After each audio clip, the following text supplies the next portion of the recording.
Nape Show.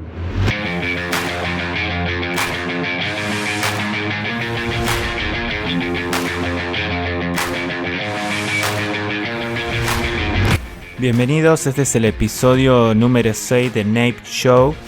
Mi nombre es Alfie Anders y hoy día vamos a hablar de diferentes países: Argentina, México, Bolivia, España, Colombia, Venezuela, y vamos a tener la intervención de países de Centroamérica. Comuníquense con nosotros en napeshow@gmail.com y en las redes sociales que se muestran abajo.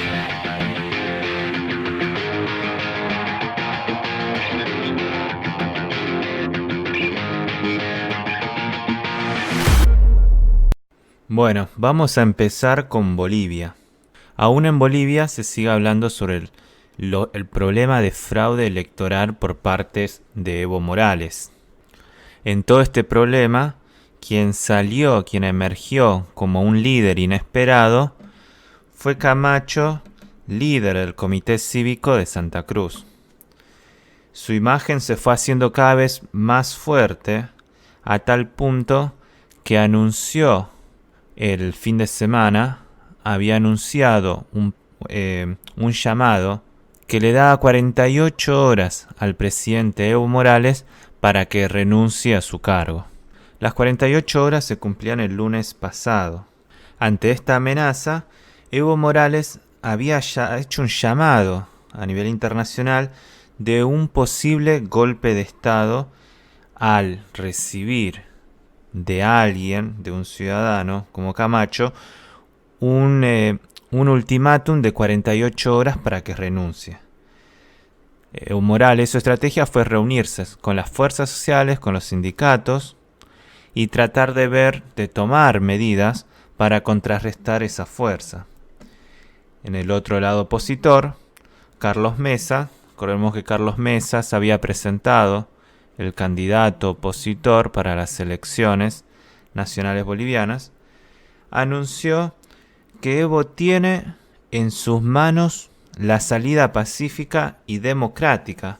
Sin embargo, él empujó el límite hacia la violencia.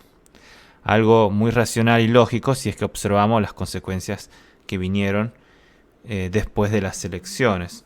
Por lo tanto, Mesa exigió una nueva elección, la renuncia de los directivos, de los vocales del Tribunal Supremo Electoral, y exigió que Evo no permanezca más en el poder.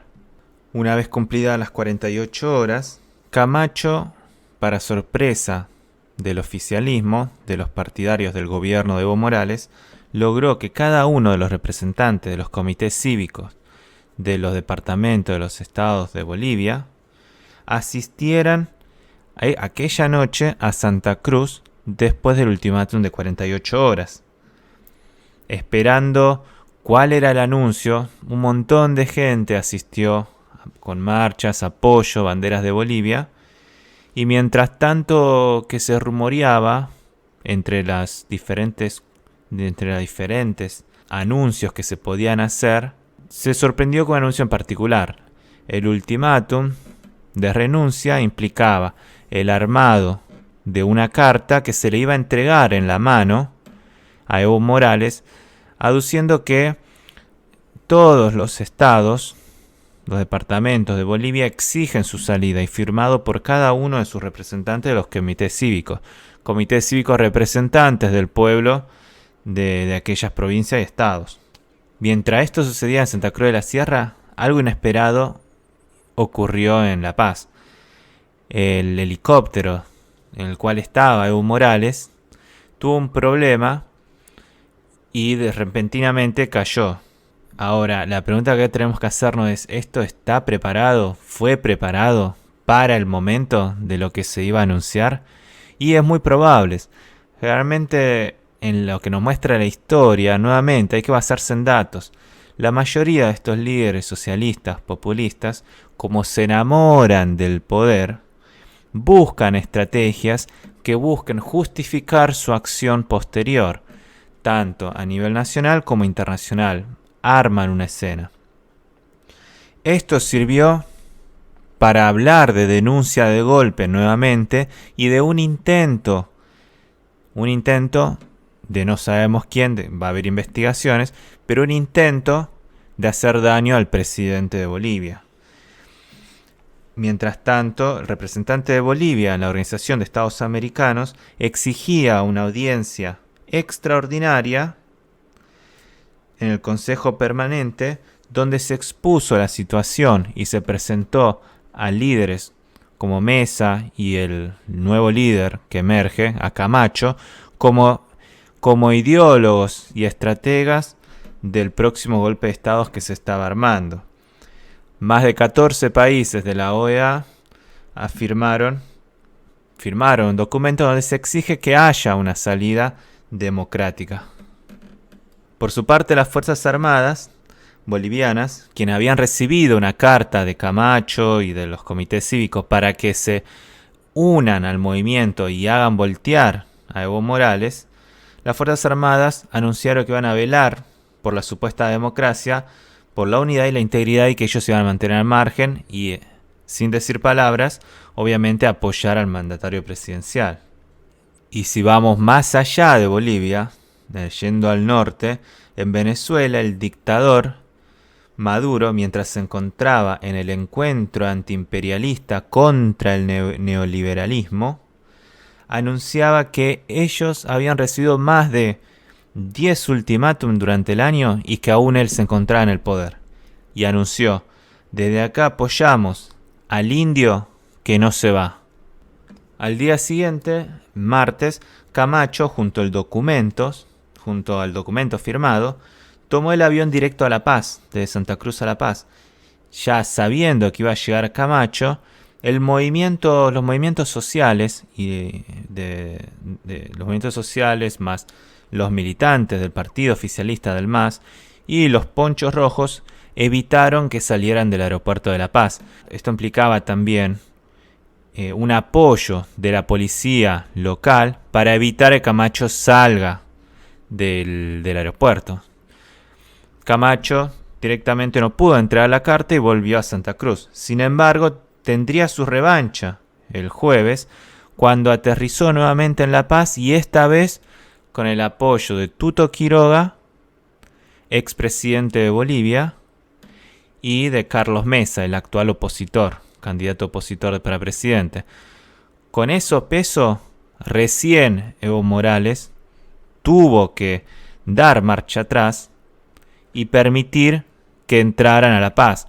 La policía recién actuó, logró disuadir a quienes no querían dejar pasar a estos líderes sociales. Evo Morales justificó que había un golpe de Estado en curso y acusó que este golpe era porque no soportan ver a un indio en el poder y que era una cuestión racista y que esa era la justificación y que era evidente.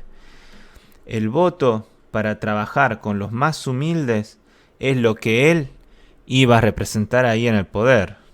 Ese día fue bastante caótico porque quienes apoyaban a Camacho, a Carlos Mesa, dentro de La Paz, centro de poder del oficialismo, se enfrentaron con los militantes oficialistas. Hubo muertos, hubo heridos. Ahora, el uso del racismo como causa de todos los problemas y por qué él no está en el poder generó esto, y este hombre psicópata con problemas, como todo socialista que se enamora y se aferra al poder, encuentra estas justificaciones cuando el personaje está gobernando más de 14 años un país que en teoría está en democracia, cuando podría haberse ido con laureles, por lo menos, a diferencia de los otros populistas de Latinoamérica. Decidió continuar abrazado al poder, a un poder que también podemos justificar el enamorarse del poder, de no querer dejar que otros vean todas las cosas sucias que se han hecho. Ahora, este viernes, como caído del cielo, la oposición boliviana tuvo una muy buena noticia. La empresa Ethical Hacking, que había sido contratada para que controlara el proceso electoral, terminó de elaborar un informe en el cual anunciaba que no puede garantizar que el proceso electoral haya sido fiable. Esto sirvió para que nuevamente salga no solo Mesa, sino los opositores a exigir que se hagan de vuelta las elecciones, ni siquiera ir a una segunda vuelta, sino que se rehaga nuevamente, se llame a elecciones nacionales y que Evo Morales no pueda participar de estas nuevas elecciones. ¿Por qué? Porque la Constitución boliviana así lo dice: aquel que hace fraude no puede participar. Por lo tanto, aquel indio que en teoría protege a los más necesitados, que hace 14 años que no mejora la vida de aquellos que más necesitan, así es como termina, y si sale del disfraz, otra vez las mentiras más grandes de estos populistas. Cruzando el mar, lo encontramos en España. Tuvo su primer debate, primero y único debate, antes de las elecciones que se van a llevar a cabo este fin de semana, el 10 de noviembre. En el debate participaron 5 representantes, de los cuales los más destacados, que quienes vamos a hablar: Sánchez, representante del Partido Socialista, y Casado, del Partido Popular. El debate transcurrió con 5 tópicos en particular, que era la cohesión de España, la política económica, la política social, la calidad democrática y la política internacional. En este debate se pudo observar, luego del día posterior, cuando salieron las encuestas, a ver quién había sido el ganador del debate. De sorpresa, el líder de Vox, del partido Vox, Abascal, salió como el mejor elegido. Y segundo, salió Casado. Ahora, si nos enfocamos en Casado, quien tiene el mayor apoyo popular, observamos que Casado avanzó sigilosamente y bastante estratégico con Sánchez. No la vamos a hacer largo el análisis del debate. Sin embargo, para destacar fue la acusación de Casado al tirarle si pactaría con los rebeldes independentistas. En 4 ocasiones Sánchez no dio una respuesta genuina. Esto se vio en los medios españoles como una ventaja para Casado, el cual costaría algunos votos al Partido Socialista. Se dice, además en las encuestas, que terminarían ganando lo que se llama las 3 derechas, es decir, el Partido Popular, Vox y Ciudadanos. Sin embargo, ante esta posibilidad de que ganara en teoría la derecha, no lograrían la mayoría absoluta, pero sí lograrían ganar una victoria con más de 170 escaños. Acordémonos que España tiene un sistema parlamentario. Mientras tanto, Sánchez en el debate se mostró más parcial, trató de mostrar la habilidad estratégica con la cual se había manejado la situación de Cataluña, mientras trataba de mostrar también los avances en economía. Sin embargo, la posición delicada, balanceando en la cuerda en la que se encontraba Sánchez, no le permitió resaltar ante el público. Ahora, hay un punto que él venía dentro de la semana que ya le traía en contra, como es el beneficio que le dio la ventaja penitenciaria a más de 47 etarras, ¿sí?, del ETA, ex grupo terrorista de España. La ventaja era trasladarlos a cárceles próximas al País Vasco, ¿sí?, para que se encontraran cerca de su familia y con salidas de un máximo de 40 días durante el año. Esto muestra que a quienes está apoyando Sánchez y quienes están siendo base para que sea reelecto nuevamente Sánchez. La sorpresa del lunes con la llegada del rey fue otro de los temas que tuvo Sánchez que manejar. La llegada del rey Felipe VI con la reina Leticia y la princesa Leonor a Cataluña, después de todos estos problemas que se habían presentado. El rey hizo su anuncio, su primera intervención, y en relación a Cataluña. Y la primera intervención dijo: no hay cabida para la violencia, la intolerancia, la falta al derecho y la falta de las libertades. Algo que hace y responde a su padre, bastante coherente y bien. Uno de los reyes que pueden ser respetados. Y en una indirecta hacia los independentistas, indicó que las fronteras las marcan solamente el conocimiento. Destacado fue cómo actuó la princesa Leonor al entregar el premio de princesa de Girona. Destacó muy bien con un mensaje emotivo, bastante dulce, agradable. Se mostró que está bien educada, que puede ser una representante del Estado español, del reino español, al mostrar las diversas lenguas que puede manejar, y con un perfecto catalán, cosa que debe haber sorprendido a los catalanes.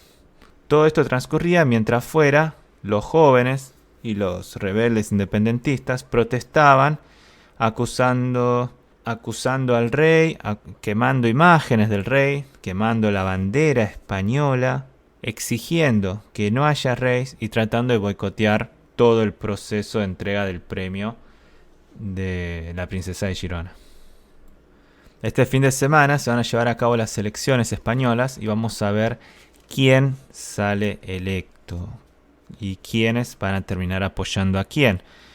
Sin embargo, por las encuestas se puede visualizar que quien tiene la mayoría garantizada por ahora es Casado, que si bien no es alguien que va a permitir desarrollar a España, ya es alguien por lo menos puede ser que siente una base para que alguien mejor pueda encarrilar nuevamente a España al progreso económico que merece.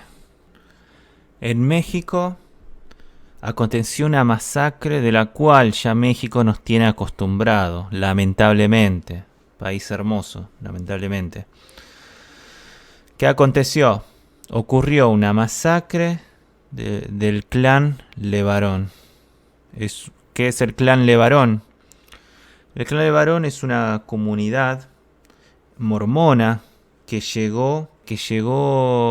instaló en México en el siglo XIX, cuando fueron perseguidas en Estados Unidos y decidieron, y México les dio acogida para que se puedan instalar en aquella zona. Esta masacre sucedió entre Chihuahua y Sonora, cuando la comunidad pero mínimo más de 10 personas se estaban movilizando de Chihuahua a Sonora, y lamentablemente, en un hecho inesperado, grupos armados, delincuentes, terminaron disparando la movilidad que los trasladaba, donde ocurrieron 9 muertos, 3 mujeres y 6 niños. El dolor, la noticia más resaltó internacionalmente por la muerte de los niños.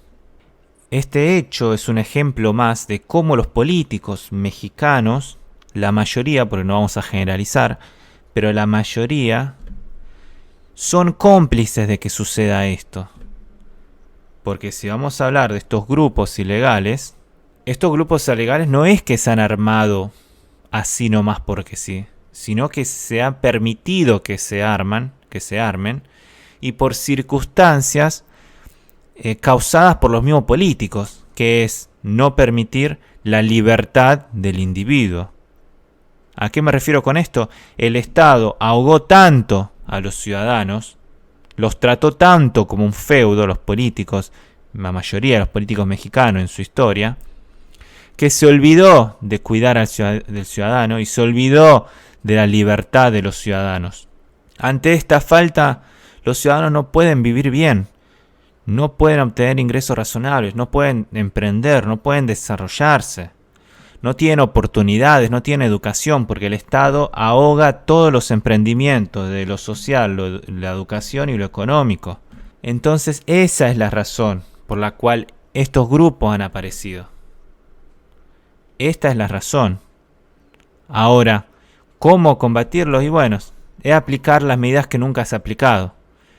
Pero tenemos ahora en el cargo, como nuestro presidente, a AMLO, López Obrador, un populista quien al acontecer este hecho criminal, lo primero que hace nuevamente es lavarse la mano. El problema de estos líderes populares es que una vez que llegan al poder, hablan como dioses, como si estuvieran endiosados, y se creen que tienen la potestad de poder dar cátedra, de enseñar o de decir algo populista, si quieren, para que la gente se aferre a eso. Entonces, una de las cuestiones, ¿cuál fue? El secretario de Seguridad Durazo sale y dice, las armas provenían de Estados Unidos. Ya varios indicadores comienzan a despegar la figura de AMLO de esta situación. Está bien, pero no estamos hablando de AMLO, estamos hablando del Estado mexicano. Es una línea de continuidad que viene aconteciendo. Ahora, si usted, como presidente mexicano, 2-3 semanas atrás, con los hechos que apareció, donde dice que va a atacar las causas iniciales del problema porque es algo social y no queremos guerra y no queremos armar ríos de sangre, no estás protegiendo a los ciudadanos. Estos grupos criminales entonces sienten con poder de decir, bueno, López Obrador no nos va a hacer nada, actuemos. Y así lo han hecho. Y no va a ser el último, porque va a haber aún más. Entonces, tenemos que a AMLO no se le ocurrió más que decir a la ayuda americana, porque Donald Trump, presidente americano, comienza a decir, nosotros podemos ayudar. Tranquilo que nosotros podemos ayudar, podemos enviar militares, esto es una situación muy compleja, enviamos a la DEA. No, nosotros necesitamos ayuda. Esto AMLO dice, no necesitamos ayuda, nosotros podemos, por nuestra justicia puede encontrar a los culpables de estos, y por favor nosotros les pedimos que respeten nuestra soberanía. Este es otro problema de la gente socialista. Hablan de soberanía, hablan de los independentistas, hablan de los libertadores de América, se aferran a figuras para poder justificar la inoperancia presente de su actual gobierno. Ahora, en la región de Latinoamérica se ve una particularidad, que es la relación, los intercambios que hubo entre Argentina, México y Venezuela en cuestiones políticas principalmente. El presidente argentino viajó a México para reunirse con López Obrador. La idea es tratar de mirar México nuevamente hacia abajo y Argentina hacia arriba y armar la famosa nación latinoamericana. Otra mentira más de los populistas y de la gente socialista para aferrarse a su inoperancia. ¿Cuál es la función de Fernández, el nuevo presidente argentino electo? Era hablar con López Obrador, se reunió con ellos. En las conferencias dejó ver bastante clara la visión de Argentina. Trataba de recuperar de vuelta el enfoque latinoamericano, trataba de mirar más a Europa y dejar de ver nuevamente a Estados Unidos, armar de vuelta Latinoamérica en base a la visión, al enfoque europeo. Lo más destacado de su viaje fue que defendió a Cristina Kirchner, expresidenta argentina, que fue todo armado para que ella, dentro del sistema judicial, para que puedan meter a líderes populares en la cárcel, y no solo eso, sino a líderes populares en Latinoamérica, como que hubo una organización internacional, una estrategia para meter a líderes. Uno de los acusados, Lula da Silva, quien en teoría está siendo liberado en este momento de Brasil. Mientras tanto, en ese viaje, Venezuela le decía, mientras estaba en la reunión antiimperialista en Cuba, le mandaba sus saludos a Fernández diciendo, si necesitan ayuda de Venezuela, Venezuela está ahí para invertir. Nosotros tenemos capacidad de inversión y vamos a invertir en Argentina siempre y cuando nos apoyen ustedes a nosotros. Ahora, ¿qué sinvergüenza? Inversión cuando su país se muere de hambre. Están emigrando un montón de ciudadanos venezolanos, hermoso país de Venezuela, emigran Es imposible que la gente emigre de un país tan bello como es Venezuela. Y emigran por la pobreza. Y así todo, el hombre, el dictador, pues no es un hombre, es un dictador, dice que puede invertir en Argentina. Lo interesante, acá tenemos la participación del país El Salvador, quien Nayib Bukele, presidente electo de El Salvador, el sábado echó a toda la comitiva diplomática venezolana. Maduro, al día siguiente, el domingo, echó también a los diplomáticos de El Salvador. Le dio una reciprocidad y lo acusó de traidor y pelele del imperialismo. Bukele le respondió: la diferencia es que yo fui elegido democráticamente. Por lo tanto, se reconoce al jefe del Parlamento, Juan Guaidó, como presidente electo del país Venezuela. Tenemos también la participación de otro país, de Guatemala, quien Giammattei, presidente electo de Guatemala, también anunció que cuando asuma en enero, el 14 de enero, va a echar a los diplomáticos venezolanos por violar a la democracia en Venezuela.